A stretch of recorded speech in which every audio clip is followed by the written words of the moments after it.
But really, is the book always better than the movie?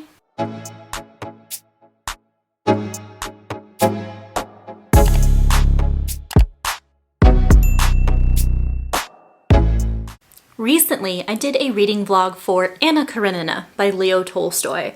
I did a fully in-depth review over my annotations, the themes, the symbolism, more importantly, my reactions. So be sure to check out that video first. It's kind of like the part 1 of this. And in today's video, this is a part 2, kind of, because I just watched the movie adaptation, and so I want to do a book versus movie review. Firstly, let's summarize Anna Karenina. So this is a translated work from Russian to English. It's written by Leo Tolstoy. It's set in Russia in the 1870s. This novel is about our title character, Anna Karenina. She is a married woman, and she catches the attention of a young soldier, I guess, or army officer named Vronsky. And she is put in the position where she has to decide between marriage and her status in society, or giving into her passions for Vronsky, giving up everything she's known, basically being a ruined woman. Going into this book, I really expected to fall in love with a female main character who felt stifled by her obligations as a wife and a mother and having a certain status in society, and I expected her to fall in love with someone who really understood her and unleashed her passionate nature. I was expecting them to renounce society and everything they've known in order to be together. I expected chemistry and passion and really a love story. Even if it wasn't between likable characters, I think I was always prepared for the fact that these are flawed characters, that they might be unlikable, but I was really expecting there to be extreme passion and chemistry. And if you've watched that reading vlog, you'll know that I was a little bit disappointed. I was actually very optimistic going into this movie adaptation because it is marketed as a love story. So I thought I might be getting more of this passion and chemistry that I was looking for. And also, with movies, you don't get as much of the character motivations or their inner monologues. And since there were so many internal conversations that our characters were having, like with themselves, that just utterly disgusted me, I was really looking forward to the movie because I thought that would be cut because you don't always know what the characters are thinking. So that had me very excited. Along the same vein, I kind of thought that cutting the inner monologue would reduce a lot of the back and forth, hot and cold that drove me crazy in the novel. I thought maybe it would be a lot more streamlined and clean cut in the movie and maybe a little bit more entertaining because I want to see some struggles with the decision-making process and all the options available to our characters, but it was just a little bit too much. If you've seen the vlog, you know what I'm talking about, but I was hoping it would be a little bit smoother represented in the movie.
I watched the 2012 adaptation of Anna Karenina. It stars Keira Knightley, it has Jude Law, it is directed by Joe Wright, who also directed Pride and Prejudice.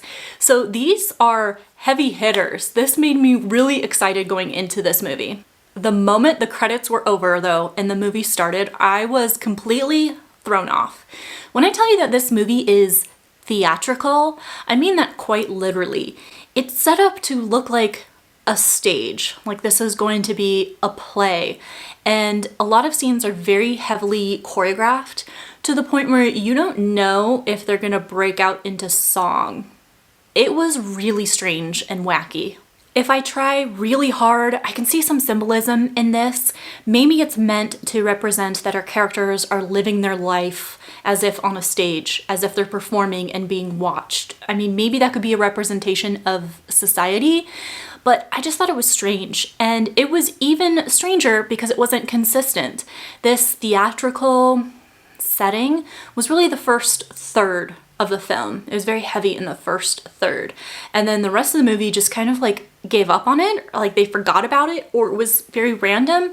So the lack of consistency in that approach was just really disorienting.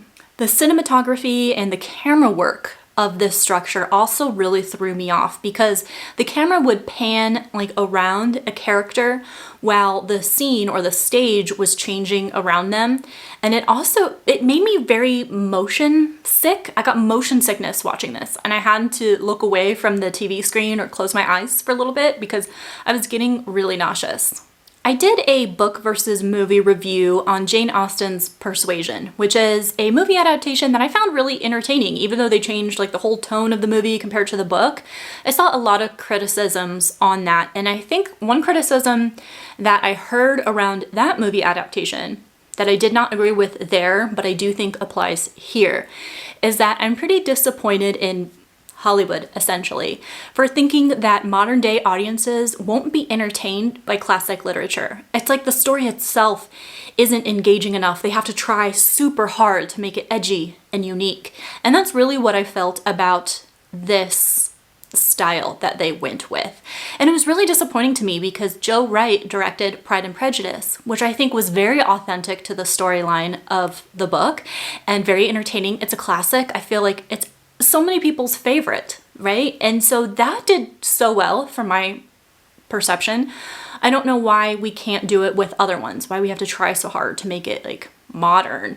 Also, do you think it's weird that all the characters in a movie set in Russia do not have Russian accents? Because that kind of threw me off. I think Keira Knightley's English accent and the accent of all the other actors was really strange. I expected more Russian accents in this. Or maybe even French, because in the book they do speak French a lot. When it comes to the plot of the movie versus the plot of the book, I think the movie really assumes that you have read the book or that you know the story. There were a lot of gaping holes that made it difficult to keep up with the story and keep me engaged.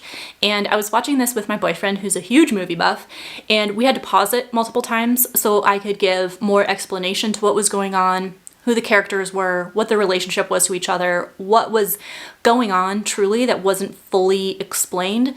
So I feel like I got more out of the movie because I had just read the book and I knew what was going on versus him. I think that my impression was that he was very disengaged from the story. It did not captivate his attention, and it's really because that plot was just so watered down. I think the tone of the movie represented the book very well, though. You do not sympathize with Anna, and I don't think you're really supposed to. I think that this is really just an exploration of her downfall. So the scene where you do feel sympathy for her, which is this theater scene where she's very publicly humiliated, I felt for her then in the movie and the book. So I think the tone was pretty good, and as far as that desperation, unhappiness, destruction kind of element. Now, I said I was really looking for more passion and chemistry between Vronsky and Anna in this movie because I was missing it in the book, and I think the movie intended to show passion. We actually have like a love scene, a spicy scene, even in this theatrical kind of approach, but either way, it was there, whereas it was not in the book. I mean, I can't blame them. Sex sells, so they wanted to show it, right? So I think the movie intended to show us passion and chemistry, but it was absolutely not landing for me. I didn't feel any differently for these characters than I did in the book. I was not rooting for them. I did not like them. So, I mean, that was the same, so I guess it was represented well, but I kind of wanted it to be different from the book in that regard. We do get very brief glimpses into the relationship and lives of Levin and Kitty in the movie. And I actually really liked how their story was portrayed more than it was in the book. In the book, Levin had a lot of doubts, a lot of moments of insecurity that just drove me batty. I could not stand his hot and cold, and sometimes he was doubting his love or questioning his love. He was really silly at times, kind of getting carried away on his emotions, which on one hand kind of makes him endearing, but in the movie, he was just down to earth and a little bit more simple and dedicated in his love and adoration of Kitty.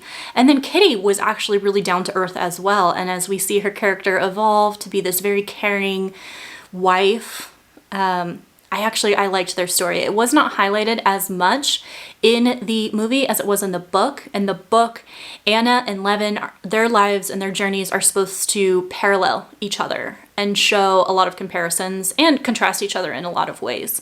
And so that like symbolism and that intent from the book was lost on me in the movie, although I guess it could seem a little random, like if you weren't expecting that, but seeing their lives be happy was kind of cool. I mean, in between all the misery that is Anna Karenina and Vronsky.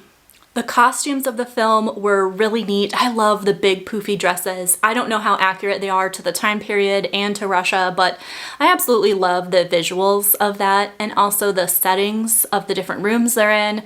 When it wasn't portrayed to be a stage was really cool. There are some scenes where Anna is with Vronsky and they have this like bright blue, like cobalt blue wallpaper that is just so gorgeous. I mean, that's like my favorite color, so I'm prone to love that.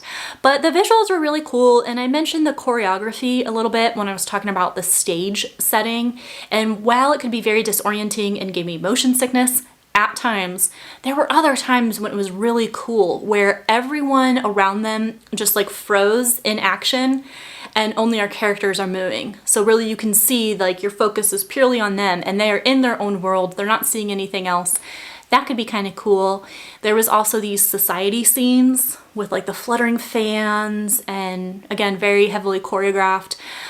There were times that I really liked that and appreciated it. And that's the kind of like modern spin I don't mind. It was mostly the stage that really bugged me, and then the panning camera work at times that made me sick.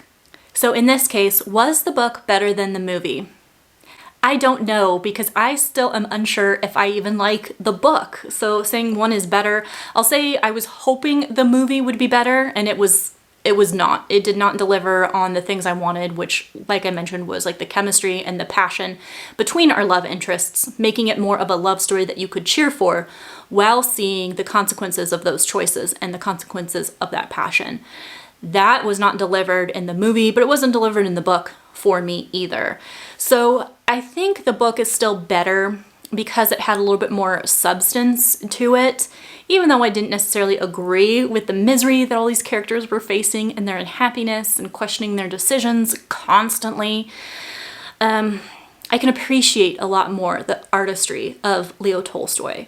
And so I'd have to say that the book is better for that reason. I am dying to know what you thought of this movie if you have seen it. If you have or have not read the book, how it compares, but the movie was so unique in how they chose to portray the story. I'm dying to know what you thought of it. And a lot of the reviews I've been reading of the movie after I watched it 100% said that they snoozed during the movie, like they dozed off. So I'm dying to know what you think of it. If you have seen it, please comment down below. Thank you so much for hanging out with me in this video. I will see you in the next one.